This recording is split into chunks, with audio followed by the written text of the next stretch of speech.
ఇప్పుడు రెండో vitamin B. B కాంప్లెక్స్లో మోస్ట్ కామన్గా వైటమిన్ బి12 డెఫిషియన్సీస్ ఎక్కువ ఉంటాయి. ఇది water soluble vitamin. So vitamin బి12 ఏ రకంగా ఉపయోగపడుద్ది బాడీలో అంటే, ఒకటి, రక్తం శాతం తగ్గకుండా బోన్ మ్యారోని ఇనిషియేట్ చేసి బ్లడ్ సెల్స్ని పెంచే అవకాశం ఉంటుంది. రెండు, నరాలు స్ట్రెంగ్త్నింగ్కి, నరాల వీక్నెస్ రాకుండా ఉండటానికి ఎక్కువ ఉపయోగం ఉంటుంది. సో వైటమిన్ బి12 రిక్వైర్మెంట్ అనేది very very important.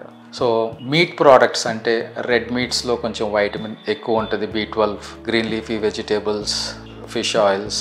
So vitamin బి12 సప్లిమెంట్స్ తీసుకోవచ్చు. డైలీ రిక్వైర్మెంట్ వైటమిన్ బి12 డెఫిషియన్సీ ప్లస్ ఎనీమియా అంటే రక్తహీనత ఉంటే వైటమిన్ బి12 మినిమం 1000 to 1500 మైక్రోగ్రామ్స్ ఇనిషియల్గా డైలీ ఇస్తాము. తర్వాత ఇంజెక్షన్స్, తర్వాత ఆల్టర్నేట్ డే ఇస్తాం నెక్స్ట్ వీక్, ఆ తర్వాత వీక్లీ వన్స్ ఇస్తాము. కొంతమందికి సివియర్ డెఫిషియన్సీ ఉంటే, నరాల ప్రాబ్లమ్స్ రెగ్యులర్గా వస్తూ ఉన్నాయి, బ్రెయిన్ స్ట్రోక్స్ ఉన్నాయి, వేరే నరాలు, డయాబెటీస్ న్యూరోపతి ఉంది అంటే మంత్లీ వన్స్ కూడా సప్లిమెంట్స్ ఇంజెక్షన్ డోస్లో మెయింటెనెన్స్ డోస్ ఇవ్వాల్సి రావచ్చు.